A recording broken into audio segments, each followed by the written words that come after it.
नमस्कार। हाम्रो यो नियमित लाइभको समय सुरु भएको छ। 8:15 भएको छ।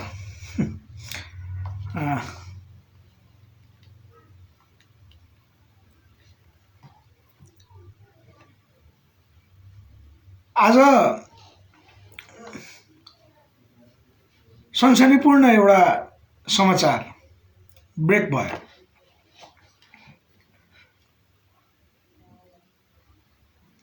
चीनका विदेश मन्त्री वाङ यी उहाँको नेपाल भ्रमण।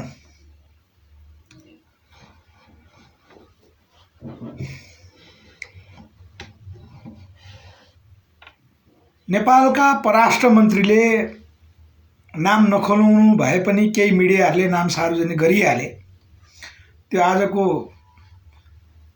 सूचना प्रविधिको युगमा त्यो विषय लुक्ने थिएन। परराष्ट्र मन्त्री नारायण खड्काज्यूले चाहिँ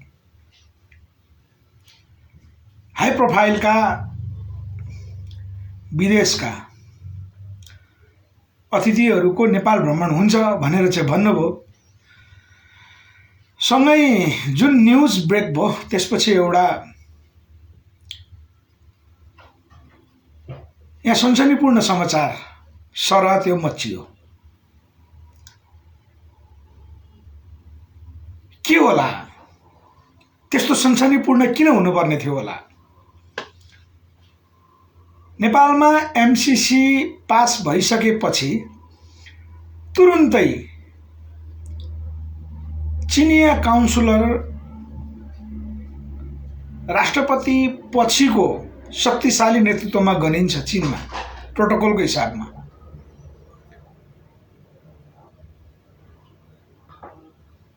उहाँको भ्रमण किन हुँदै होला? त्यो जिज्ञासा उठ्नु स्वाभाविक हो। एमसीसी पास हुनुभन्दा अगाडि नेपालमा चीनले जुन सुझावहरू निरन्तर राख्दै आएको थियो त्यो सुझावलाई यहाँको गठबन्धन सरकारले र विपक्षीले नमानिसकिसकेपछिको परिस्थितिमा उहाँको चाहिँ अकस्मात भ्रमण तय भएको सहजै हामीले चाहिँ बुझ्न सक्छौँ। एमसीसी पास हुनुभन्दा अगाडि धेरैको चासो र चिन्ता यहाँ अमेरिकी परियोजना एमसीसी मात्रै होइन, समग्रतामा विदेशी व्यवस्थापन हुनु हुँदैन भन्ने चाहिँ चौतर्फी बहस थियो। साथीहरू केही आउनु भएको छ है। मैले तपाईहरुलाई एकमुष्ट रूपमा चाहिँ हार्दिक नमस्कार गरे, स्वागत गरे।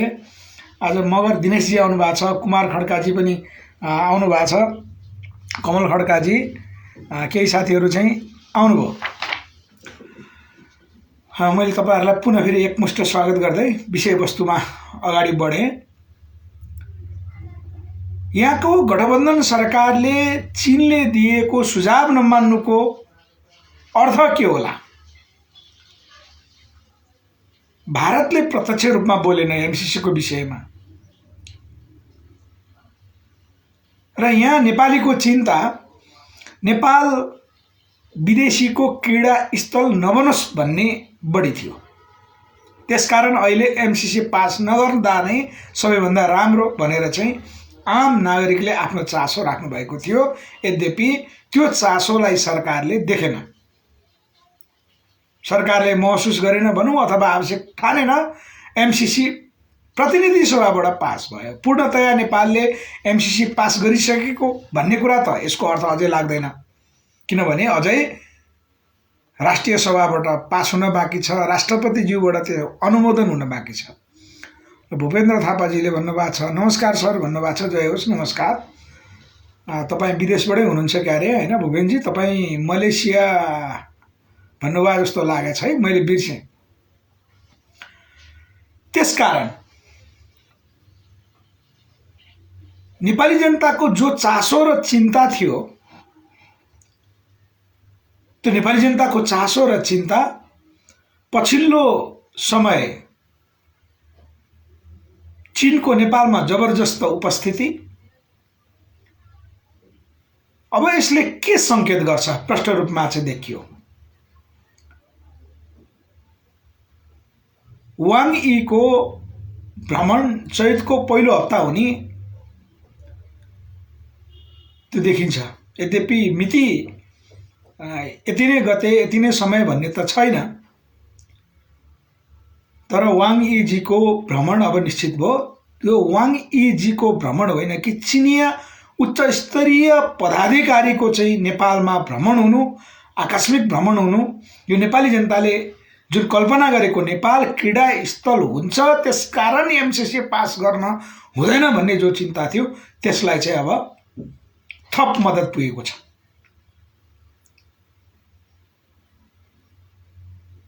यो स्वाभाविक छ र हामीले केही समय अगाडिदेखि नै चर्चा गर्दै आएको विषय पनि के थियो भने नेपालले असंलग्न परराष्ट्र नीति अंगीकार गरिरहँदाखेरि चाहिँ पहिलो छिमेक नीति, त्यो असंलग्न परराष्ट्र नीतिभित्र पनि पहिलो छिमेक नीति चाहिँ नेपालले अँगाल्नु पर्छ भन्ने हाम्रो विषयहरू थियो। हामीले बहस त्यतापट्टिबाट गर्दै आएका थियौँ, किनकि हामीले 2072 असोज 3 को संविधान पाउने बित्तिकै भारतको प्रतिक्रिया हामीले पाएका थियौँ। ल भीमलाल पाठक सर जय होस्, बलगिरीजी जय होस्, नमस्कार है भीम सर। आज भीम सर पनि हाम्रो लाइभमा हेर्नलाई भ्याउनु भएको रहेछ। भीम सरको हालखबर के छ मैले भेट्न पाएको छैन। म यता व्यक्तिगत भन्दा पनि आज राजनीतिक विषयमा चाहिँ केन्द्रित हुन्छु। त्यसकारण सहज रूपले भन्न सक्छौँ वाङ यीको नेपाल भ्रमण उच्च स्तरीय चिनिया पदाधिकारीको नेपाल भ्रमण भनौँ अथवा स्टेट काउन्सिलर प्रमुख उहाँको नेपाल भ्रमण हुनु भनेको अब एमसीसी को काउन्टर मुद्दा अगाडि बढ्छ। यसको मूल सन्देश यही हो। एमसीसी को काउन्टर मुद्दा हामीले चर्चा गरिसकेका छौँ योभन्दा अगाडि। अहिले त कतिपय मान्छेहरूले के भन्दा रहेछन् भने एमसीसी जुन उद्देश्यको निमित्त नेपालमा प्रवेश गराइएको थियो त्यो उद्देश्य पूरा भइसकेको छ। अब त्यो प्रोजेक्ट सम्पन्न गर्ने मात्रै हो र त्यसपछि त्यो प्रोजेक्ट माथि अमेरिकाले बौद्धिक सम्पत्तिको रूपमा उसले त्यसलाई नियमित मर्म सम्भार र त्यसको चाहिँ रेखदेख गर्ने भनेर बस्ने भन्दा बाहेक उपाय केही छैन। एमसीसी को मुख्य जो टार्गेट थियो, एमसीसी को माध्यमबाट अमेरिकाले नेपालबाट जे गर्न चाहेको थियो त्यो भइसकेको छ भन्ने चर्चा पनि हामीले अस्ति पनि गर्यौं। त्यो भनेको चाहिँ प्रष्ट रूपमा भनिएको छ। अब त्यसमाथि अझै नेपाल सरकार चाहिँ गम्भीर हुने हो भने त त्यो विषय अझै रोक्न सक्ला। त्यो एमसीसीले गरिसकेको कार्य के भन्ने छ भने गोरखपुरदेखि बुटौलसम्म, बुटौलको साथीहरूलाई बढी थाहा होला, हामीले चाहिँ त्यो टावर त हेर्न पाएको छैन, मिडियामा धेरै आएको छैन। बलगिरेजी नमस्कार।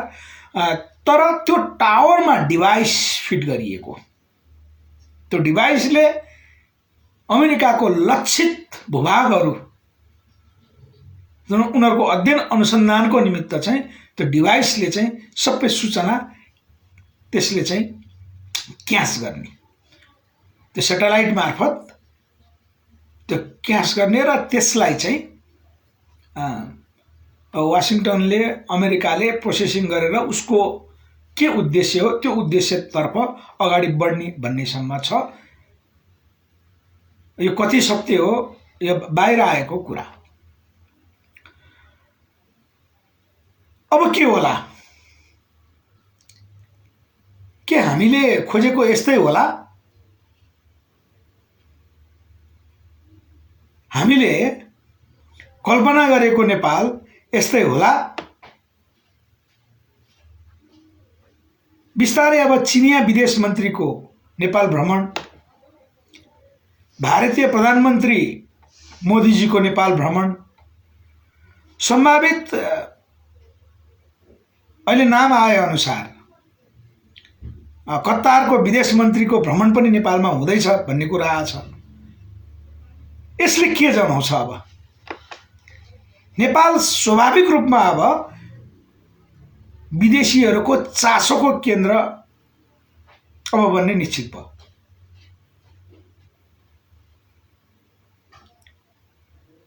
हामीलाई चिनिया निकट सम्पर्क सूत्रहरूले भन्नुभए अनुसार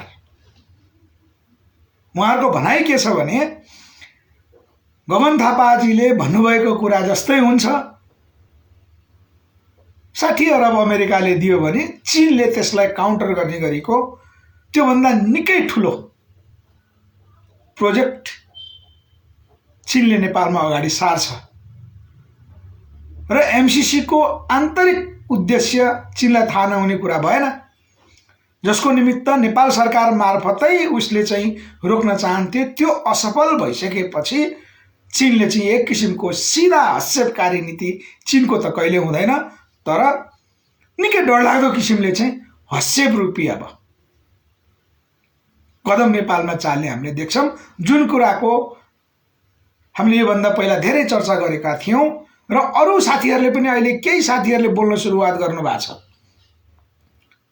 त्यो वस्तुगत तथ्यको आधारमा उहाँहरूले बोल्नु भएको छ। किन चीनमा व्यापार गरिरहने साथीहरू जसले नाकाबाट नेपालमा सामानहरू भित्राइरहनुहुन्थ्यो, कतिपय साथीहरू चीन जानुहुन्थ्यो, कतिपय साथीहरू चाहिँ बोर्डरसम्म मगाएर त्यहाँबाट चाहिँ नेपालमा सामान लिएर आउनुहुन्थ्यो हैन।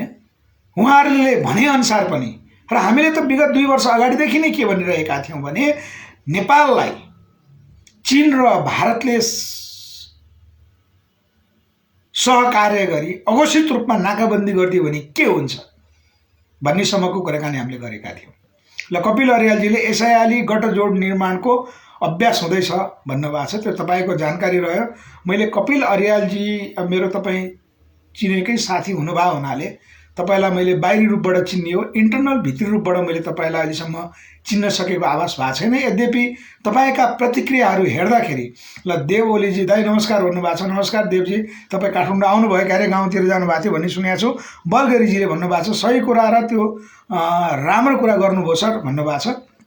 यो सँगै हामी जोडेर आउँछौँ र कपिलजीको अब भित्री कुराहरू के छ हामीलाई थाहा भएन, तर तपाईँको विचार हेर्दाखेरि तपाईँ प्रष्ट रूपमा अमेरिकन लबीको लाइनको हुनुहुन्छ, नेपालको नीति हुनुपर्छ भन्ने लाइनमा तपाईँ देखिनुहुन्न, विदेशीहरूको क्रीडास्थल बनोस् भन्ने लाइनको तपाईँ प्रष्ट रूपमा त्यो लाइनबाट तपाईँले चाहिँ यो लाइभमा पनि प्रतिक्रियाहरू राख्नुभएको हामीले पाउँछौँ। त्यसकारण तपाईँको विचारसँग हामी पूर्णतया असहमत छौँ, हामीले बुझेको यदि गलत होइन भने है। र देव ओलीजी मोटाउनु भएछ भन्नुभएको छ। ल व्यक्तिगत कुरा छोडौँ भाइ, मोटाइएको होइन, अलिकति अब यो जाडो महिनामा अलि एक्सर्साइज कम भएको त्यही नै हो। त्यसकारण चीनको भ्रमण स्वाभाविक रूपमा चाहिँ एमसीसी को काउन्टर मुद्दालाई लिएर हुँदैछ भन्ने कुरा हामीले सहजै अहिले अनुमान गर्न सक्छौँ। हामीले राष्ट्रको विषयमा कहिले पनि चिन्ता गरेनौं, त्यो बहसै हामीले उठाएनौं। ल सुवेदी कृष्णजी आज नयाँ साथीहरू आउनु भएको छ, धेरै उहाँहरूले प्रतिक्रिया राख्नु भएको छ है, मलाई एकदम खुसी लाग्यो, स्वागत छ कृष्णजी। एमसीसीलाई आधार मानेर नेपालमा मण्डलले टाउको उठाउन लागेको छ, नेपालमा मण्डलले टाउको उठाउन लागेको छ। बिल्कुल नेपालमा मण्डलले टाउको उठाउन लागेको भन्दा पनि आजसम्म मण्डली भनेको चाहिँ भूमिगत गिरोहको एउटा समूह हो, त्यसलाई प्रष्ट रूपमा यही नै बुझौँ सुवेदीजी हैन कृष्णजी। नेपालमा भूमिगत गिरोहले जसरी व्यवस्थापन गर्दै आएको छ तिनीहरू सल्बलाउने स्वाभाविक हो, किनभने उनीहरू कर्मचारी हुन्, भूमिगत गिरोहका कर्मचारी हुन् जो नेपालमा मण्डलीको रूपमा छन्। त्यसकारण उनीहरूले टाउको उठाउन लागेको भनेको जहिले पनि उनीहरूकै कारणले आज अवरोध भएको छ र देशभक्तहरूले त्यस्ता पात्रहरूलाई नचिन्नुको कारण, त्यस्ता समूहहरूलाई नचिन्नुको कारण, त्यस्ता टिमलाई नचिन्नुको कारण यो भयो। ल देव ओलीजी केटीएम पुग्यो दाइ, अब भेट गर्न आउँछु है भन्नुभएको छ। ल तपाईँको अफिस पनि अब सुरुवात हुन्छ होला, तपाईँ जहाँ कार्यरत हुनुहुन्छ त्यहीँ भेटघाट हुन्छ नै। ल रामचन्द्र खड्काजी पनि आउनु भएको छ, स्वागत गरेँ। त्यसकारण मैले फेरि पनि जोडेँ, भूमिगत गिरोह त्यसको नेतृत्वमा चाहिँ जो मण्डलीहरू हामी भन्छौँ, नेपाल आजको स्थितिमा विकास हुनुमा भूमिगत गिरोहको पूर्णतया व्यवस्थापन, त्यो भूमिगत गिरोह जसले नेपाललाई नियन्त्रित अस्थिरतामा राख्न चाहन्थ्यो ती बाहिर खुल्दैनन्। तिनका कयौं आवरण राजनीतिक छन्, कयौं आवरण समाजसेवी छन्, कयौं आवरण कर्मचारीको छ। तिनीहरूको त्यो घुसपेट भनौँ अथवा व्यवस्थापन भनौँ नेपालको हरेक राज्य संयन्त्रमा छ। त्यसकारण त्यस्तालाई हामीले प्रष्ट चिन्ने के हो भने कुनै ठुलो कुरा छैन, उनीहरूलाई छुट्याउनलाई एकदम सहज छ। किन अलिकति हामी अब आक्रामक भएर आउनुपर्छ? हाम्रा साथीहरू, हामीसँग नियमित सम्पर्कमा भएका साथीहरूको पनि हामी नाम खोलाउँछौँ। हामीसँग कोही पनि मान्छे चाहिँ घुसपेट गर्न नआएको हुन्छ। त्यसकारण हाम्रै सामाजिक सञ्जालमा जोडेका साथीहरू, हामीले भन्ने साथीहरू, उहाँहरूले पनि बुझ्नुहुन्छ कि हामीले के भनिरहेछौँ भने मैले पहिला चाहिँ रामचन्द्र खड्काजीको विदेशी एजेन्टहरू कसरी चिन्ने म त्यो विषयमा आउँछु, भूमिगत गिरोह कसरी चिन्ने त्यो विषयमा म आउँछु। रामचन्द्रजीले के भन्नुभएको थियो, दाजु सबै दलाल हुन्, राष्ट्र समाप्तितिर लागिरहेका छन्, के गफसप गर्नु हो दाजु भन्नुभएको छ। तैपनि हामी गफसप मात्र होइन, जिम्मेवारी हाम्रो हुनुपर्छ रामचन्द्रजी। हामीले जिम्मेवारी नलिने हो भनेदेखि फेरि पनि यस्तो घ्याउडाहरूले होइन। कपिलजीले के भन्नुभएको छ भने गलत विश्लेषण भयो, मित्रको आन्तरिक राष्ट्रियता मजबुतको पक्षधर हो, म एमसीसी र बिआरकै कुरा बाह्य लगानीको बढावालाई समर्थन गर्न गलत हो जस्तो लाग्छ भन्नुभएको छ। प्रष्ट भन्नुहोस् त्यसरी, तपाईँहरूको विचार अभिव्यक्तिताबाट थाहा छैन। कपिलजीले भन्नुभएको तपाईँको विचार हामीले त्यो कोणबाट बिआरआई अथवा एमसीसी नेपालको चाहिँ हामी राष्ट्रिय नीतिको पक्षमा हौँ भन्ने लाइनबाट तपाईँको कोण आएको मलाई लाग्दैन। म विषय प्रवेश गरेँ त्यहाँ। अब भूमिगत गिरोहहरू चिन्ने कसरी, तिनीहरूका संरचना चिन्ने कसरी, वास्तविक देशभक्त चिन्ने कसरी भन्ने सहज माध्यम। ल नरविनजी दर्शन भन्नुभएको छ, जय होस् नवीनजी।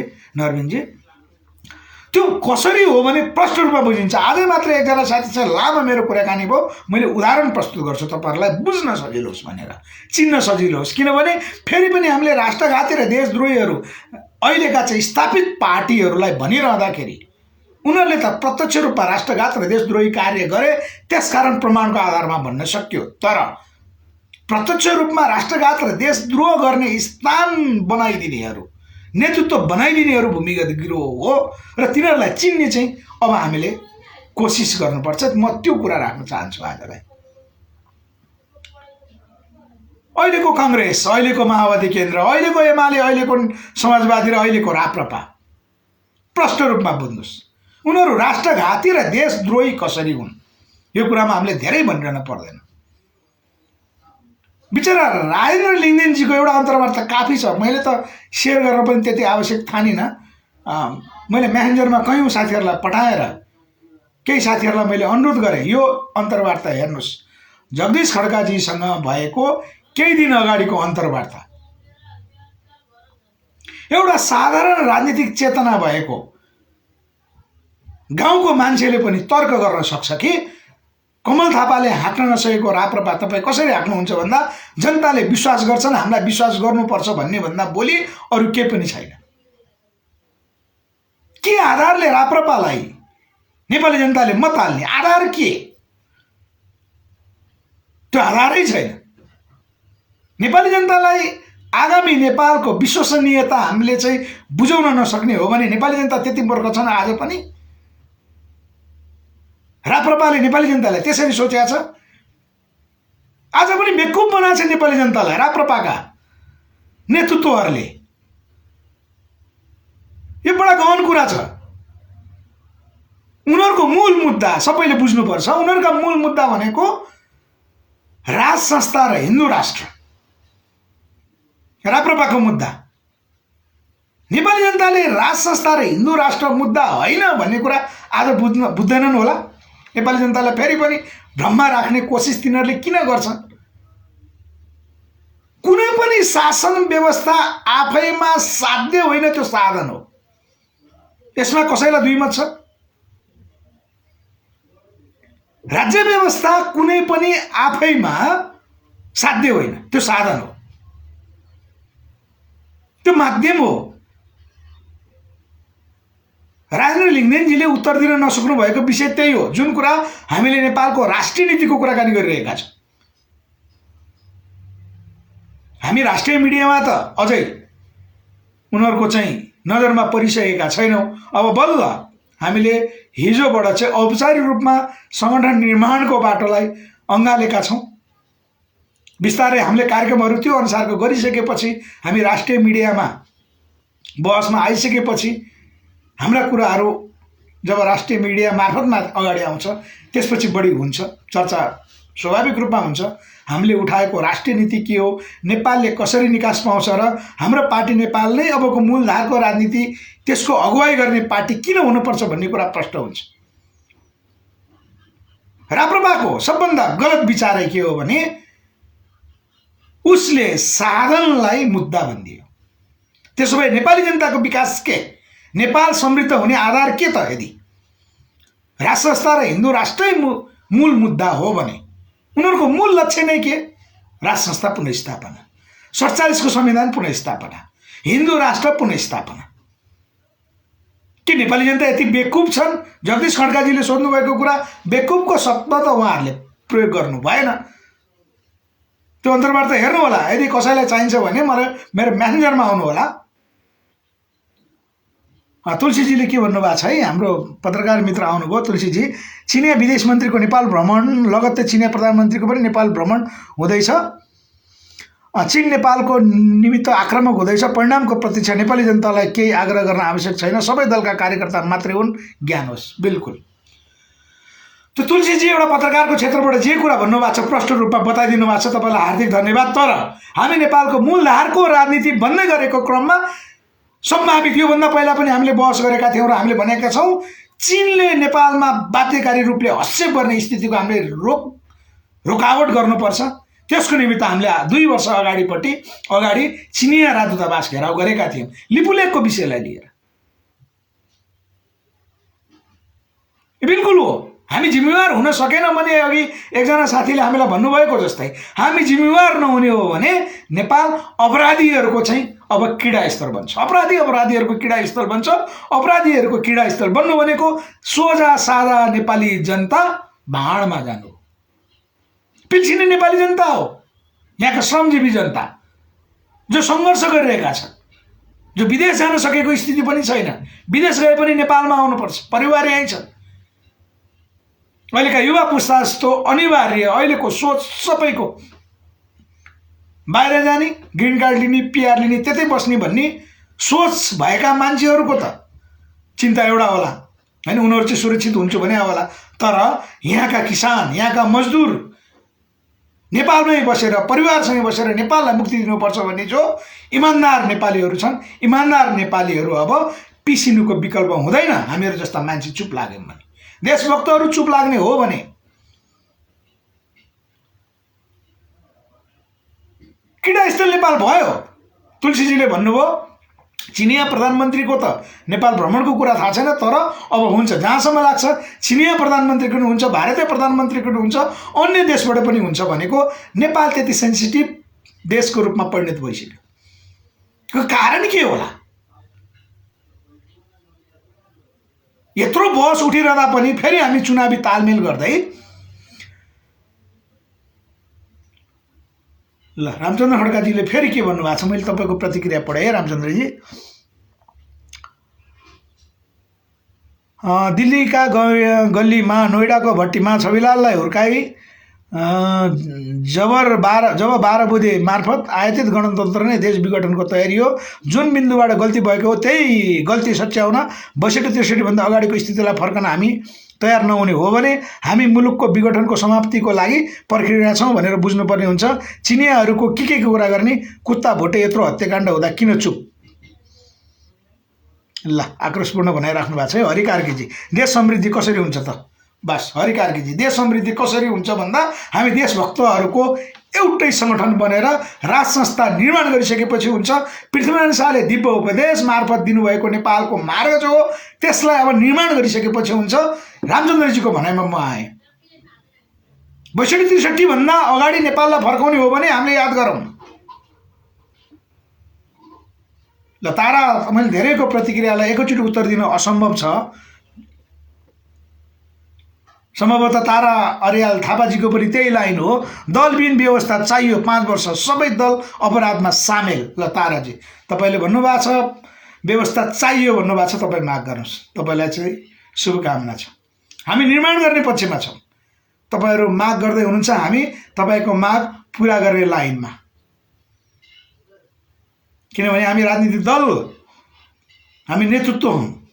रामचन्द्रजीले भन्नुभएको कुरा 62-63 अगाडि हामीले त्यो अवस्था सिर्जना गर्ने हो, अर्थात् पुनर्स्थापना गर्ने हो भने त्रिभुवन मारिएका थिए। छानबिन गरौँ, मारिएका थिए कि थिएनन्? किन हामीले हिस्ट्री, नेपालको इतिहासलाई नपढ्ने हो भने वर्तमानलाई बुझ्न सक्दैनौँ। वर्तमानलाई बुझ्न नसक्ने हो भने भविष्य निर्माण गर्न सक्दैनौँ। यो कुरामा त दुई मत छैन। 28 सालमा महेन्द्र मारिए, यसमा दुई मत छैन। बीपी र तत्कालीन राज संस्थाको सहकार्य हुन दिएन भूमिगत गिरोहले, यसमा दुई मत छैन। त्यसपछि उदाएको नेतृत्व मदन भण्डारीलाई योजनाबद्ध रूपमा विष खुवाएर मारियो, यसमा पनि दुई मत भएन। धरोहर हत्याकाण्ड गरियो कसरी, यसमा कसैलाई दुई मत छ? आज धरोहर हत्याकाण्डको धेरै ठाउँबाट कोले बोल्ने, कोले भन्ने, कोलाई जनतामा लिएर जाने भन्दा त्यसको निष्कर्ष स्वरूप धरोहर हत्याकाण्डको सबै डकुमेन्टहरू एकदम रेडी छ। को हत्यारा हो, कहाँ प्लान बनेको थियो, के कुरा भएको थियो भन्नेसम्म प्रष्ट रूपमा प्रमाण छ।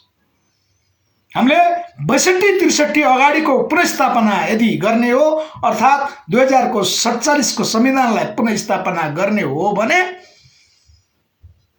यी घटनाक्रमहरू पनि दोहोरिन्छ। निकास कसरी हुन्छ? 47 को संविधानले निकास हुन्छ कसरी भन्नुहोस्।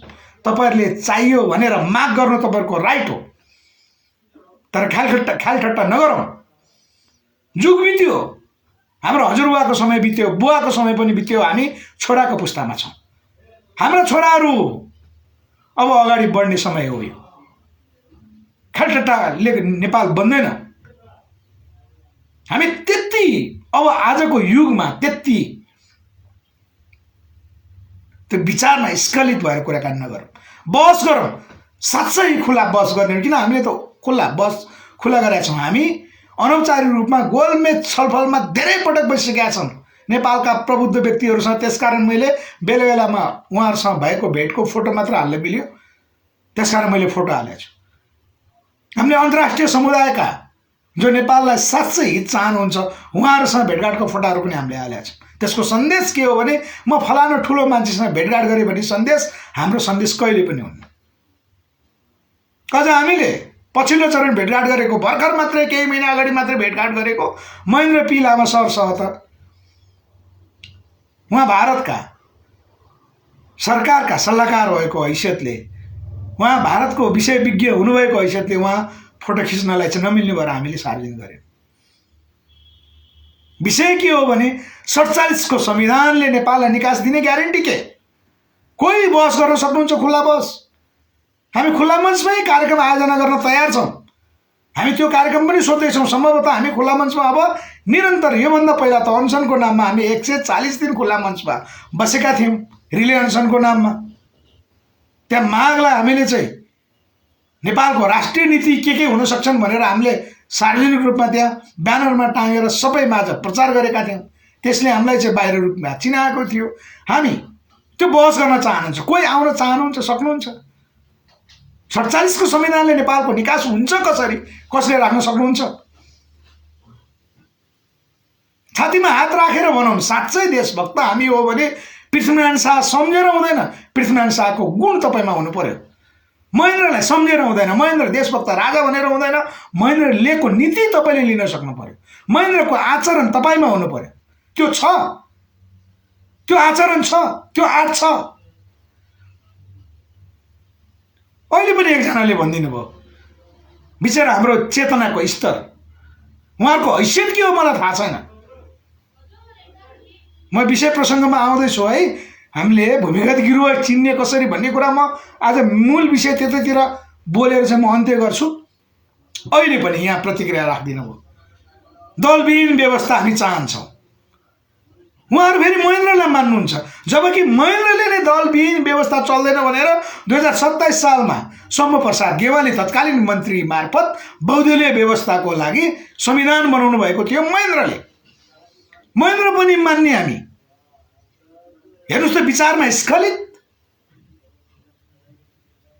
स्खलित हो कि होइन भन्नुहोस्। जसले महेन्द्रलाई मान्छ, महेन्द्रले उहाँको छोरा शम्भुप्रसाद गेवालीको छोरा दीपक गेवाली पूर्व मन्त्रीज्यू अहिले पनि सामाजिक सञ्जाल युट्युबमा बोलिरहनु भएको छ। उहाँको घर पाटनमा छ, गएर भेट्नुहोस्।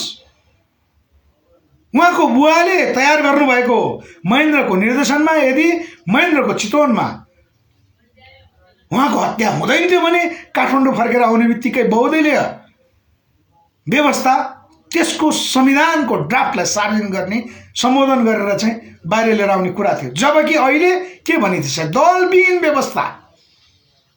वाह,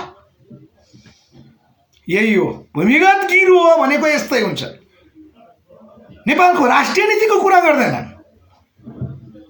नेपालको राष्ट्रिय नीति चाहिन्छ कि चाहिँदैन, सिधा कुरा भन्नु साथीहरू।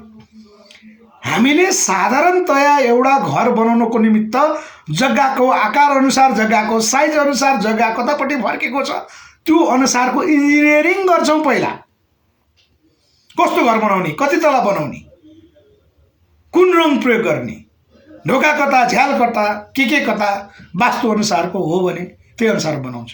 नेपालको इन्जिनियरिङ चाहिँदैन। इन्जिनियरिङ नेपालको चाहिँदैन। अबको 10 वर्षपछिको नेपाल बनाउने कस्तो अहिले ड्राफ्ट गर्नु पर्दैन? त्यो राष्ट्रिय नीति होइन, त्यो संविधानमा उल्लेख गर्नु पर्दैन? यहाँ 47 को संविधान भनेर चाहिँ भूमिगत गिरोहरू किन अगाडि बढ्ने? जसले दरबार हत्याकाण्ड घटायो, जसले मदन भण्डारीलाई मार्यो, जसले राष्ट्रभक्तहरूलाई नियमित रूपमा चाहिँ हत्या गर्दै आयो, फेरि पनि त्यही गिरोहमाथि अघि एकजना साथीले भन्नुभएको जस्तै भूमिगत गिरोह मण्डलीहरूले टाउको उठाउँदैछन् भन्ने कुरा नेपाली जनताले प्रष्ट रूपमा चिनेका छन्। त्यसकारण भूमिगत गिरोह चिन्ने सहज माध्यम छ, जसले नेपालको राष्ट्रिय नीतिको बहस गर्दैन। नेपालको इन्जिनियरिङ बेगर नेपाल निर्माण गर्छु जसले भन्छ त्यही हो भूमिगत गिरोह। त्यही हो नेपालको द्वन्द्व व्यवसायी, जसले 47 को संविधानले यसरी निकास दिन्छ भनेर नेपाली जनतालाई प्रष्ट रूपमा आश्वस्त पार्न सक्दैन। त्यही हो भूमिगत गिरोह। त्यही हो भूमिगत गिरोहका कार्यकर्ता। उनीहरू त्यो समयमा पदमा नरहेर नेपालमा यो आज स्थिति जो लिएर आए, विदेशीले व्यवस्थापन गर्ने बाध्यकारी अवस्था सिर्जना गरे, तिनीहरू हो भूमिगत गिरोह। त्यसकारण भूमिगत गिरोह मण्डलीहरू चिन्नको निमित्त, राष्ट्रघाती र देशद्रोही चिन्नको निमित्त प्रष्ट छ। एकजना साथी मैले अघि सुरुमा सन्दर्भ जोड्दै थिएँ, उहाँको आफ्नो विचार पनि छैन कुनै दल। उहाँ भन्नुहुन्छ को कसलाई भेट्नुभयो त मैले भन्न नमिल्ला, उहाँको गोपनीयता हो, उहाँको नाम पनि लिन मिल्दैन। उहाँ यो लाइभमा त आउनु भएको छैन, आज लाइभमा त्यति आउनु पनि हुन्न। उहाँको विचार पनि छैन। चाहने राम्रो, आफ्नो विचार पनि छैन, अरू दलहरूले पनि बोक्दैन। कुनै दल पाइन सर भनेर हामीलाई गुनासो गर्नुहुन्छ। फेरि हामीले कुराकानी राख्छौँ। हामीले उठाएको राष्ट्रिय नीतिको बहसमा तपाईँलाई समस्या कहाँ भन्दा पशुपतिमा जल्न लागेको लास बोल्ला, उहाँ बोल्नुहुन्न। त्यही हो भूमिगत गिरोह भनेको। त्यस्तै हुन्छ कि नेपालको राजनीति फेरि पनि मदन भण्डारी हत्याकाण्डका हत्याराहरू तिनीहरूलाई कारवाही नगरिकन नेपाल अब निर्माण हुन्छ? दरबार हत्याकाण्डका हत्याराहरू तिनीहरूलाई अनुसन्धान गरेर तिनीहरूलाई कारबाहीको दायरामा नल्याएसम्म नेपाल विकास हुन्छ? अब अझै पनि नेपाली जनतालाई बेकुफ बनाउने भूमिगत गिरोहहरूले? यो टकराव हो, हाम्रो लडाइँ हो। भूमिगत गिरोह यहाँ कोही नचिनिने गरी छैनन्। अहिले मदन भण्डारी कसले मारे, कसको योजनामा मारे थाहा छैन? थाहा छ। त्यसकारण हामीले भनेका छौँ मदन भण्डारीका हत्याराहरू अहिले सत्ता पक्ष हुन्, विपक्ष हुन् र पहिला सत्ताका प्रमुख, राष्ट्रका प्रमुख भएकाहरू हो। यो तथ्य बोल्छ। किन अनुसन्धानका टिम समूहहरू छन्, त्यो बेलाका आर्मीहरू छन्, त्यो बेलाका प्रहरीहरू छन्, अहिले रिटायर भएका कर्मचारीहरू छन्। उहाँहरूलाई चिन्ता छ, उहाँहरू बोल्न मिल्दैन आफ्नो ठाउँमा बसेर। तर उहाँहरू विदेशीको लागि काम गर्नु भएको छैन। त्यस्ता टिमले निचोड निकालेर त्यस्ता डकुमेन्टहरू हामीलाई उपलब्ध गराउनु भएको छ। त्यो आँटका साथ हामी राजनीति नेपालमा राष्ट्रिय नीति सहितको नेपालको मौलिक सिद्धान्त विकास गर्नको निमित्त हामी के निष्कर्षमा पुग्यौँ भने उहाँहरूकै विचार, उहाँहरूकै तथ्य, उहाँहरूकै खोज अनुसन्धानलाई आधार मान्दै हामी अब नेपालमा राज संस्था निर्माण भएकै रहन्छ।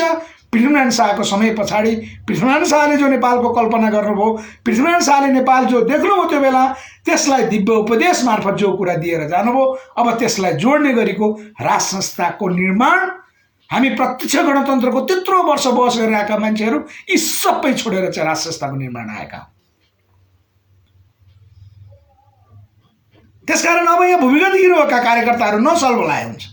पहिला राजदरबारका वरिपरि, राजदरबारभित्र बसेर, राज संस्थाका वरिपरि बसेर जसले नेपाल राष्ट्र सिद्ध्याउने कार्य गरे तिनीहरू अब फेरि टाउको नउठाउने कोसिस गरे हुन्छ, नउठाउनुहोस्। त्यसकारण एकजना साथीले भन्नुभएको जस्तो मण्डलीहरूले टाउको उठाउन खोज्दैछन् भन्ने कुरा जो राख्नु भएको छ यो सत्य हो। उनीहरूका टाउका देखिन्छन्। अब तिनीहरूले टाउको अगाडि बढे पनि देखिन्छ, हात अगाडि बढाए पनि देखिन्छ, खुट्टा अगाडि लम्काए पनि देखिन्छ। त्यसकारण नेपाली जनताले त्यसको विरुद्ध सङ्घर्ष गर्न तयार भएको हो। यहाँ सिआइए र रको नाममा नेपाल राष्ट्रलाई लुट्ने जो नेपालीहरू छन् तिनीहरूमाथिको कारबाही अबको राज्य सत्ताको पहिलो काम हुन्छ। त्यसकारण देशभक्तहरूको सत्ता निर्माण गर्नुपर्छ भने हामीले कसैले नेपाली जनतामा हामीले धेरै बहस छलफल गरिसकेपछि नेपालको राज्य सत्ताको स्रोत अहिलेसम्मका स्थापित पार्टीहरूका स्रोत मदन भण्डारी र दरबार हत्याकाण्डको शक्ति, जसले त्यो हत्याकाण्ड घटायो त्यो शक्ति हो भन्ने कुरा हामीले थाहा पाएनौँ। त्यो मुहान शुद्धिकरण नगरिकन हुन्छ। आज भूमिगत गिरोहहरूले त्यो मुहानलाई कब्जा गरेर राखेका छन्, त्यो शुद्धिकरण गर्न दिँदैनन्।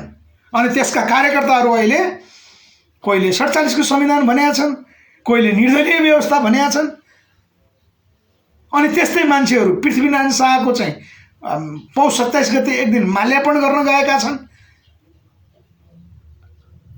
मैले फेरि पनि दोहोऱ्याएँ त्यो शब्द, पृथ्वीनारायण शाहलाई हामीले मान्छौँ, पृथ्वीनारायण शाहको गुणलाई नमान्ने हुन्छ। पृथ्वीनारायण शाहले दलविहीन राज्यको कल्पना गर्नुभएको थियो। उहाँको दिव्य उपदेशले त्यो बताउँछ, त्यो त लिखित छ नि। अर्को राज संस्थाका प्रमुख पात्रहरूमध्ये बितेर गए, सबै सिद्ध्याइयो। महेन्द्र राजा, तत्कालीन 2017 पौष 1 पछि उदाउनु भएको महेन्द्र राजा, उहाँले बहुदलको संविधान बनाउनु भएको 2017 सालमा, जसको ड्राफ्टकर्ता सोमप्रसाद गेवाली हुनुहुन्थ्यो। उहाँको छोरा दीपक गेवाली अहिले पनि हुनुहुन्छ। उहाँले भनिरहनु भएको छ त्यो बेलाका सबै मान्छेहरू, अहिले अधिकांश मान्छेहरू त अझै जिउँदैछन् नि। अनि हामी महेन्द्र पथ मान्ने, महेन्द्रको नाम लिने, नेपालवादको नाम लिने, अनि फेरि दलविहीन व्यवस्थाको कुरा गर्ने भनेपछि भूमिगत गिरोह चिन्हलाई अब के गाह्रो यार साथीहरू। नेपालमा द्वन्द्व व्यवसायहरू को भन्ने कुरा बुझ्न के गाह्रो, चिन्न के गाह्रो भन्नुहोस्। जसले राष्ट्रको नीतिको कुरा गर्दैन, जसलाई छिमेक राष्ट्र नभइकन अमेरिका साथ चाहिन्छ भन्छ, ती त प्रश्न चिनिन्छन्। नेपाल अमेरिकाको हातबाट अगाडि बढ्नुपर्छ भनेर विचार राख्छन्, ती त प्रश्न चिनिन्छन् बरु। त्यसकारण गगन थापाहरूलाई, नेपाली काङ्ग्रेसहरूलाई हामीले यस अर्थमा उनीहरू सही हुन्, आफ्नो विचार जे हो प्रश्न जनतामा राखे भन्ने कुरा हामीले चाहिँ बुझ्नुपर्छ। तर घुमौरो भाषामा नेपाललाई छिमेकी राष्ट्र चाहिँदैन, नेपालको इन्जिनियरिङ चाहिँदैन, 1950 को सन्धि खारिज पनि गर्नु पर्दैन, नेपालले गरेको राष्ट्रघाती सन्धि सम्झौता खारिज पनि गर्नु पर्दैन, आइएनजिओ एनजिओको विरोध गर्नु पर्दैन, त्यो अबको राज्य व्यवस्थामा हुनु पनि पर्दैन। अबको राज्य व्यवस्थाले, अबको राज संस्थाले मदन भण्डारी हत्याकाण्ड र दरबार हत्याकाण्डको छानबिन पनि गर्नु पर्दैन। क्या गजब। अरू कुरा त भाँडै जाए, छोडिदिनुहोस्। मदन भण्डारी हत्याकाण्ड र दरबार हत्याकाण्ड मात्रै छानबिन गरेर तिनीहरूको सम्पत्ति सर्वस्व जफत सहित राष्ट्रियकरण गर्ने हो भने नेपाल 5 वर्षमै कायापलट हुन्छ। कायापलट हुन्छ। किन नेपालीहरू अहिले विदेशमा श्रम गर्न जानुभएको 80 लाख होइन जम्मा? त्यो पनि सङ्ख्या घटाएको छ। अहिलेको तथ्याङ्क विभागले भर्खर निकालेको नामाकरण अनुसार त त्यो सङ्ख्या कम छ। नेपालको जनसङ्ख्या नै 2 करोड 80 लाख भन्ने छ। तर काठमाडौँ उपत्यकाको चाहिँ त्यो बस्ती हेऱ्यो भने माथिल्लो पहाडमा गएर वरिपरि काठमाडौँ वरिपरिका पहाडमा गएर हेऱ्यो भने काठमाडौँको उपत्यकाका त्यो घरहरू अनुमान गर्ने हो भने यहाँ 2-4 करोड त उपत्यकामै छन् जस्तो लाग्छ। त्यसकारण मदन भण्डारी हत्याकाण्ड र दरबार हत्याकाण्डका योजनाकारहरू भनौँ अथवा तिनीहरूका कार्यकर्ता भनौँ अथवा यहाँ उनीहरू कार्यान्वयनकर्ता भएकाहरूको छानबिन गरेर हामीले उनीहरूका सम्पत्ति राष्ट्रियकरण गर्ने हो भने जसरी तत्कालीन वीरेन्द्र राजाको दरबार हत्याकाण्ड मार्फत सम्पूर्णको सफाया भइसकेपछि नेपाल ट्रस्टको नाममा सम्पत्ति जफत गरेको जस्तै त्यो जफतै हो, राष्ट्रियकरण भनौँ अझ जफतभन्दा पनि। त्यस्तै मदन भण्डारी हत्याकाण्ड र दरबार हत्याकाण्डका कार्यान्वयनकर्ता भनौँ तिनीहरू नेपाली नै हुन्, यहीँ छन्। तिनीहरूको सम्पत्ति राष्ट्रियकरण गर्ने हो भने यहाँ पहिला राष्ट्रिय स्तरका उद्योगहरू यी त थोरै जम्मा 16वटा त रहेछ ठुल्ठुला उद्योगहरू। बाँसबारी छाला जुत्ता कारखाना, भ्रिकुटी काँच कारखाना, हरिसिद्धि टाइल कारखाना, भक्तपुर टाइल कारखाना, जुट मिल, कपास उद्योग, कृषि कारखाना, रघुपति के अरे हाम्रो चाहिँ रिलायबल के अरे बिरगन चिनी कारखाना, भ्रिकुटी काँच कारखाना जस्ता ठुला उद्योगहरू। खरढुङ्गाको चाहिँ म्याग्नेसाइट एन्ड ओरिएन्टल कम्पनी लगायत हेटवटा कपडा उद्योग लगायत यी 16वटा त रहेछन्। यी त सहज रूपमा खोल्छन्। त्यो कम्पनी खुल्यो भने मात्रै प्रत्यक्ष रूपमा एउटा कम्पनीमा 10,000ले रोजगारी पाउँछ। 10,000 सँगै त खरबौँ रुपियाँ यी अपराधीहरूसँग छ। पैसा तिनीहरूसँग जम्मा छ। जो राष्ट्रमाथि अपराध गरे, जसले राष्ट्रमाथि बलात्कार गरेर पैसा जम्मा गरे, तिनीहरू नेपालमै छन् अहिलेसम्म। नीति बनाउने हो भने रातारात ती पैसा उम्रिन्छन्, निक्लिन्छन्। हामीले यो चाहिँ अब नेपालको कानुनभन्दा विपरीत भनौँ, कोसीमा चाहिँ करेन्ट लगाएर माछा मार्ने हो भने माछा खुर्खुर सबै पानीमा तैरिएर मरेर तैरिया जस्तै दरबार हत्याकाण्ड र मदन भण्डारी हत्याकाण्ड छानबिन गर्ने बित्तिकै गतिलो सरकार बनेर त्यो निर्णय गर्ने बित्तिकै तिनीहरूका सम्पत्ति राष्ट्रियकरण गर्ने हो भने यहाँ रातारात उद्योगहरू खुल्छन्। अहिले पनि यो अस्ति भर्खरको रिपोर्ट, 3 दिन अगाडिको रिपोर्ट, फेरि पनि गोरखकाली टायर उद्योगमा केही साथीहरू अध्ययन गरेर आउनु भएको छ। त्यो 1 हप्ता बीचमा गोरखकाली टायर उद्योग सञ्चालन हुन सक्छ, जम्मा 1 हप्ता। यस्ता केही छन् उद्योगहरू अझै पनि जो रातारात खुल्न सक्छ। यो योजना हो, यसले देश निर्माण गर्छ। यो राष्ट्रिय नीति अन्तर्गत हुनुपर्छ। निजामती कर्मचारी र शिक्षक कर्मचारीहरूलाई तुरुन्तै राजनीतिक सदस्यता जसले लिनु भएको छ, राजनीतिक पदको सदस्यता, पार्टीको सदस्यता जसले लिनु भएको छ, उनीहरूलाई चाहिँ कर्मचारी मात्रै बनाउने हो भने, ट्रेड युनियन खारेज गर्ने हो भने, आइएनजिओ र एनजिओ खारेज गर्ने हो भने, प्लस राष्ट्रिय पुँजीको विकास गर्ने योजना अघि हामीले भनेको यस्तो लागू गर्ने हो भने राताराती बन्द भएका उद्योगहरू खुल्छन्, नयाँ रातारात उद्योग खुल्छन्। किनभने खाडी मुलुकमा मात्रै 25,000 भन्दा बढी त नेपाली इन्जिनियरहरू छन् खाडी मुलुकहरूमा, जसले विश्वको सबभन्दा ठुलो सहर भनेर निर्माण गर्यो। त्यो क्षमता नेपालीसँग छ। मानव संसाधन नेपालीको क्षमता हो। हामीसँग श्रम शक्ति छ, पैसा पनि त्यत्तिकै छ। 150 खरब पैसा त हामीले भन्यौँ, त्यसको आधार निकै सक्छ। 150 खरब कहाँ होला? अहिले 60 अरब त अमेरिकासँग लिनुपर्छ भनेर भनिरहेछन्। गगन थापाले अमेरिकाबाट 60 अरब, चीनसँग 70 अरब, भारतसँग 80 अरब मागु भनिरहेछन्। कहाँ होला भन्नुहुन्छ?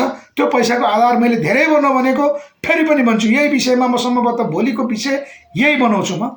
150 खरब सहजै नेपालले चाहिँ 5 वर्षभित्रमा व्यवस्थापन गर्न सक्छ। नम्बर 1 आधार 150 खरबको स्रोत होइन भने होइन भनौँ, यहाँ सबै अर्थ विशेषज्ञ हुनु पर्दैन, एकदम सहज छ। कति 80 लाख श्रमिक विदेशमा होइन हामी युवाहरू। सरदार एकजनाले न्यूनतम पनि 25,000 तलब विदेशमा चाहिँ एउटा लेबर काम गर्नेले पनि कमाउँछ होइन। उसले नेपालबाट कति ऋण लिएर गएको हुन्छ लेबरले, मेन पावरमा बढी तिर्न पऱ्यो भने 2 लाख तिर्नुपर्छ, बढी तिर्न पऱ्यो भने। त्यो लेबर लेभलको भन्ने है, मैले 7-8 लाख 10 लाख तिरेर जाने, त्यो 40 लाख तिरेर अमेरिका जानेको कुरा मैले गरिरहेको छुइनँ।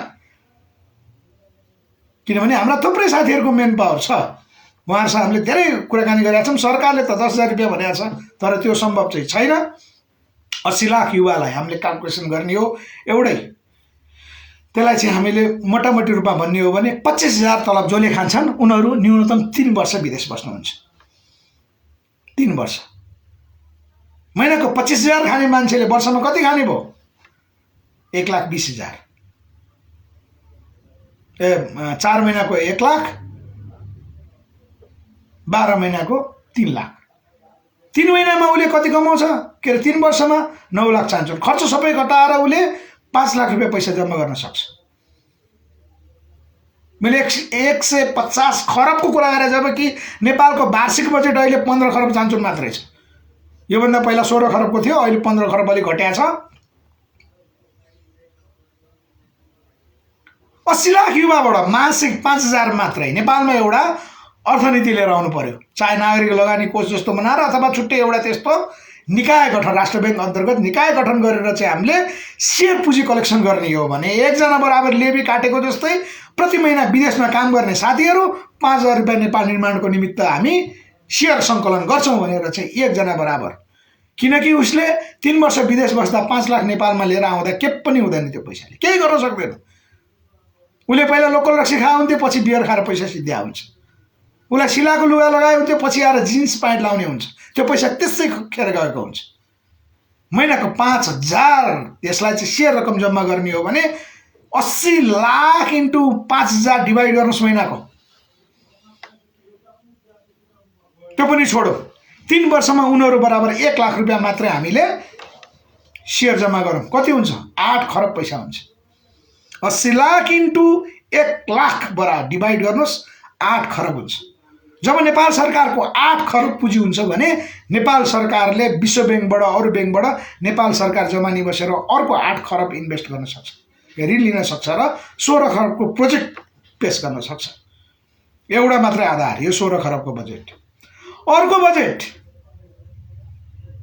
ब्रिटिस लाहुरे, हामीले अन्तर्क्रिया गरिसकेको हुनाले ब्रिटिस लाहुरेहरू जो ब्रिटिसमा छन् उनीहरूको सङ्ख्या बालवालालाई रिटायर गर्दाखेरि एराउन्ड अहिले 90,000 पुगेको आँकडा गर्न दिनुभएको छ हामीलाई। 80,000 त हाम्रो तथ्य नै छ भन्नुभएको छ, छुटपुट सबै गरेर 90,000 को हाराहारीमा हुन्छ उनीहरूको परिवार सङ्ख्या समेत गर्दाखेरि भन्नुभएको छ। र बेलायतमा बस्ने बेलायतका लाहुरे साथीहरूसँग हामीले छलफल गर्दाखेरि के भन्नुभएको छ भने नेपालमा निर्माण गर्ने हो, राष्ट्रको नीति बन्ने हो भने हामी 1 जना बराबर 1 करोड रुपियाँ हामी इन्भेस्ट गर्न सक्छौँ भन्नुभएको छ बेलायतका लाहुरे साथीहरू। हामीले अन्तर्क्रिया चलाएको छ उहाँहरूसँग। 80,000 डिभाइडेड बाई 1 करोड गर्नुहोस्, त्यो पनि 8 खरब हुन्छ। त्यो 8 खरबलाई फेरि नेपाल सरकारको नीति मार्फत सफ्ट लोन लिने गरी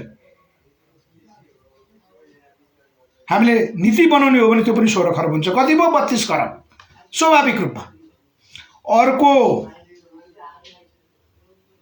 इपिजीबाट, के अरे हाम्रो इपिजी भन्ने, सरी यो बढी भारत र नेपालको चाहिँ प्रबुद्ध व्यक्तिहरूको नाम सम्झिरहेको छु मैले। 150 खरबको स्रोत बताएको छु, कृपया यसलाई सेयर गरिदिनु होला। साथीहरूले यो तथ्य नबोल्नु होला है। हामी भोलि जनतामा जाँदा यो कुरा भन्नुपर्छ, नेपालसँग कहाँ छ 150 खरब भन्छन्, यहाँ यत्रो पैसा हुन्थ्यो भने किन ऋण लिनु परेको छ भन्छन्। यहाँ हामीले तथ्य पेश गरिरहेछौँ, यो होइन भने होइन भनौँ, यहाँ सम्भव छैन भनौँ। किन हामीले यो अर्थ विशेषज्ञहरूसँग कुराकानी गरिसकेपछि उहाँहरूले बाहिर यस्ता विषय बोल्नु मिल्दैन, त्यसलाई हामीले राजनीतिक रूपले राखिरहेछ। अर्को इपिएसबाट दक्षिण कोरियामा जाने साथीहरू जो अहिले त्यहाँको सङ्ख्या 70,000 पुगेको छ। न्यूनतम 1 जनाले महिनाको 2.5 लाख कमाउनुहुन्छ न्यूनतम, त्योभन्दा माथि थुप्रै छन्। इपिएसबाट जाने मात्रै के नेपाल निर्माण गर्ने हो भने अहिले कोरिया गएर आउने साथीहरूले चाहिँ न्यूनतम योभन्दा पहिला गएका साथीहरूले 1.5 करोड 2 करोड लिएर आएर यहाँ जग्गामा चाहिँ इन्भेस्ट गरिरहनु भएको छ अनुत्पादन क्षेत्रमा। त्यो पुँजीलाई महिनामा 2.5 लाख खानुहुन्छ भने 50,000 सेयर कम जम्मा गर्न सक्नुहुन्छ साथीहरू भन्नुहोस्। 70,000 जनाले महिनाको 50,000 जम्मा गरे भने कति सेयर पुँजी जम्मा हुन्छ? मात्र राष्ट्रको नीति चाहियो, देशभक्तहरूको सरकार चाहियो, नेपाल निर्माणको इन्जिनियरिङ चाहियो, त्यसलाई कार्यान्वयन गर्ने देशभक्तहरूको सरकार चाहियो, विषय विज्ञहरू सरकारको चाहिँ सल्लाहकार हुनु पर्यो। युवराज सङ्ग्रौला जस्ता विज्ञहरू चाहियो, भीमार्जुन आचार्य जस्ता विज्ञहरू चाहियो, हेमन्त मल्ल जस्ता प्रहरी प्रशासन हाँकेर आउनुभएका डिआइजी साहबहरू चाहिँ सल्लाहकार हुनु पर्यो। नेपाल आर्मीको उहाँहरूको नाम लिन अलिकति नमिल्ने भएर उहाँले नाम नलिदिनुहोस् भन्नुभएको छ। निजी क्षेत्रका त्यस्तै हुनुहुन्छ। 70,000 जनाबाट चाहिँ महिनाको 50,000 क्यालकुलेसन गरेर कति खरब पैसा हुन्छ? अर्को यो विदेशबाट सङ्कलन हुने एराउन्ड 50-60 खरबको हिसाब आइसक्यो। अर्को सहरी क्षेत्रमा एउटा कोठाको 12-15 लाख भाडा आउने देखिन्छ, एउटा कोठाको न्यूनतम 20-25 हजार भाडा आउने पनि छ। हजारौं त्यस्ता चाहिँ भाडा आउने घरहरूको पैसा अहिले ड्रगमा, तरुनीमा, जाँडक्चीमा खर्च भएको छ। त्यो पैसा नियमित सङ्कलन गर्ने हो भने, जस्तो मेरो क्षेत्र निर्वाचन क्षेत्र नम्बर 5 म महाराजगञ्ज बस्छु, राष्ट्रपति कार्यालयको अलिकति माथि अमेरिकन एम्बेसी र राष्ट्रपति कार्यालयको बिचमा टिचिङ हस्पिटल अगाडिको कुराकानी गर्ने हो भने त्यहाँ एउटा सटरको चाहिँ 5 लाख भन्दा बढी छ। सरकारले टेन्डर निकालेकै त्यति छ। यस्ता घरहरू, कमर्सियल घरहरू काठमाडौँमा थुप्रै छन्। त्यो पैसा आज सबै अनुत्पादक क्षेत्रमा डम्प भएर बसेको छ। त्यो पैसा न्यूनतम एउटा घर बराबर महिनाको हामीले चाहिँ 50,000 इन्भेस्ट गर्ने नीति लिने हो भने यहीँबाट महिनाको चाहिँ खरबौँ रुपियाँ सहरी क्षेत्रबाट उठ्छ। काठमाडौँको सहरी क्षेत्र, यस्तै पोखराको सहरी क्षेत्र, विराटनगर, वीरगञ्जदेखि लिएर नेपालका थुप्रै, धनगढीदेखि लिएर चाहिँ नेपालगञ्जदेखि लिएर सुर्खेतदेखि लिएर अरू हाम्रो हिमाली क्षेत्रका थुप्रै आफ्नो क्षेत्रमा चाहिँ यस्ता पैसाहरू बिना योजनामा खेर गएका छन्। यो खरबौँ रुपियाँ हुन्छ। यो 150 खरबभन्दा बढीको आर्थिक स्रोत हो 5 वर्षभित्र व्यवस्थापन गर्न सक्ने भनेपछि यस्तो योजनामा कोही अगाडि नआउने, यो राष्ट्रवादी कर्म, राष्ट्र निर्माण गर्ने योजनामा कोही नआउने अनि 47 को संविधान बन्ने। वाह, त्यस्तोलाई भूमिगत गिरोहका सदस्य हामीले चाहिँ नभनेर के भन्ने त साथी हो? हाम्रो साथी मेरो नातेदार भनेर माया गर्ने कुरा आउँदैन। हामीले त नाता तोडेका छौँ।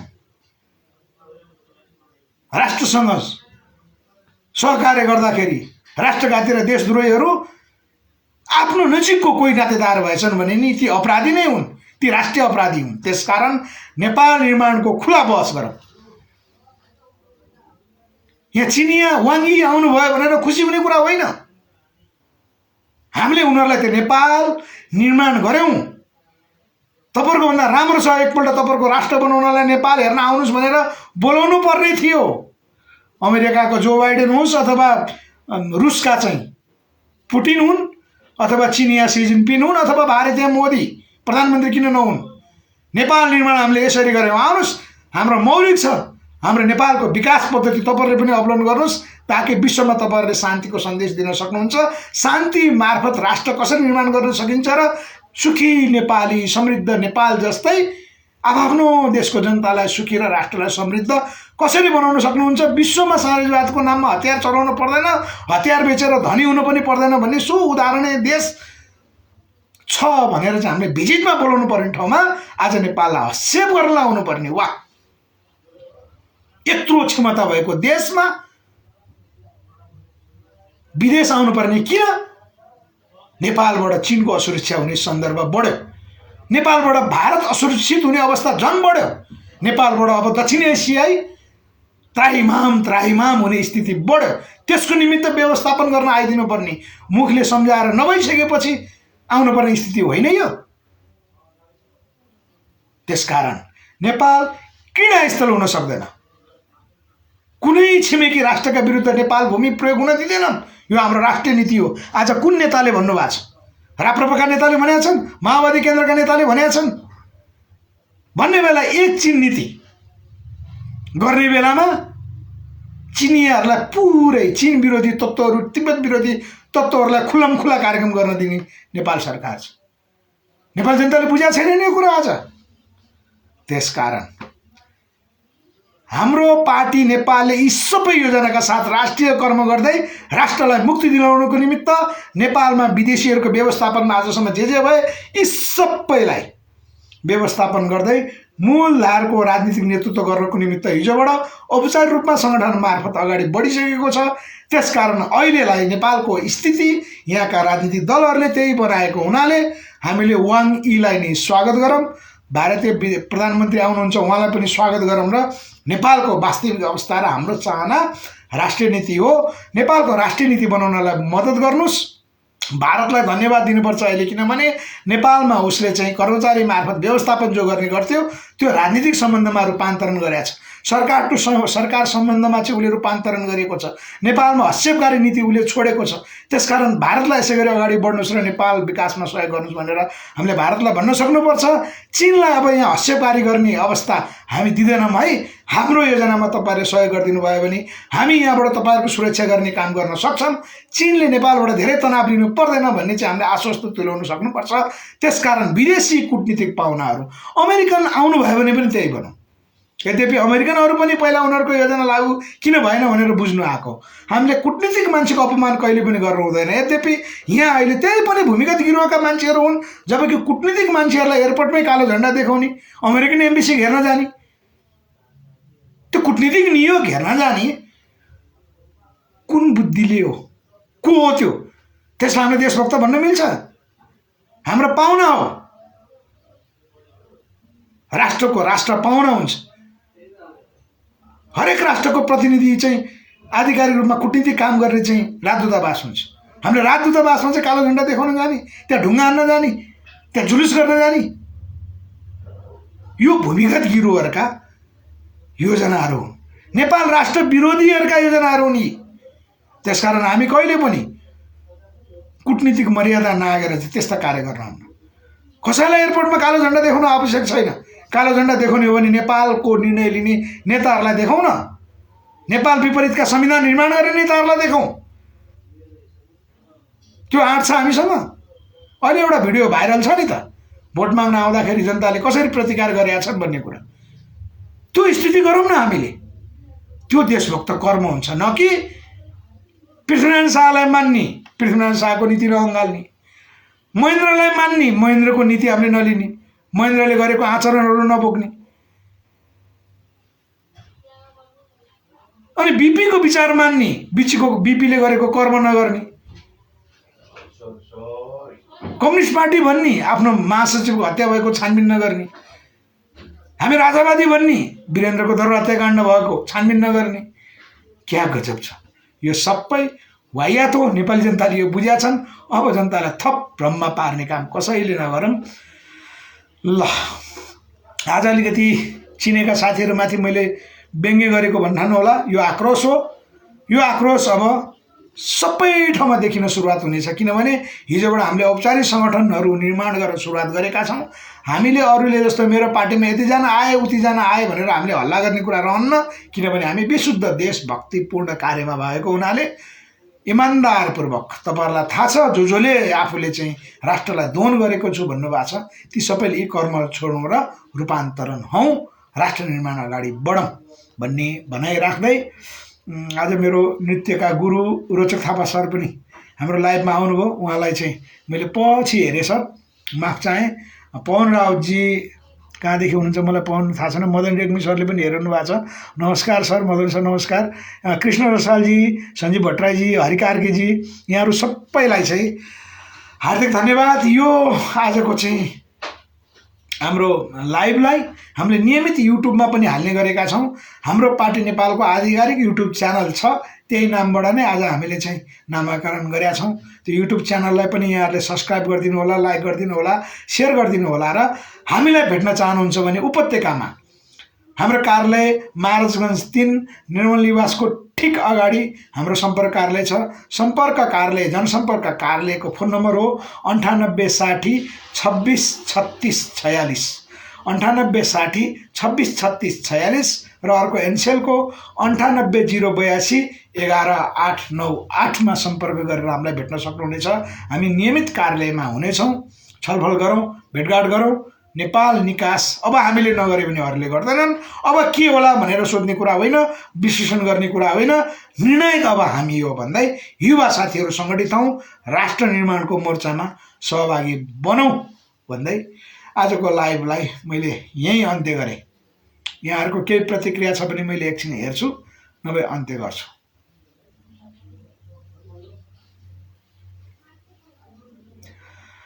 ल धन्यवाद। अरू प्रतिक्रिया केही छैन। भोलि फेरि हाम्रो यो नियमित यहाँहरूले प्रचार प्रसार गरिदिनु होला, सेयर गर्नुपर्छ भने सेयर गरिदिनु होला है। र हाम्रो नियमित लाइभ हामी आउँछौँ। यहाँहरूको विषय पनि हामीलाई म्यासेन्जरमा पनि राख्नु होला। केही जिज्ञासा छन् भने हामी भोलि फेरि 8:15 देखि 8:20 मा 8:15 भनौँ, हामी भोलि साँझ 8:15 मा फेरि लाइभमा आउनेछौँ। भोलि फेरि थप विषयमा कुराकानी गर्नेछौँ। आजलाई धन्यवाद, शुभरात्रि, सबैको जय होस्।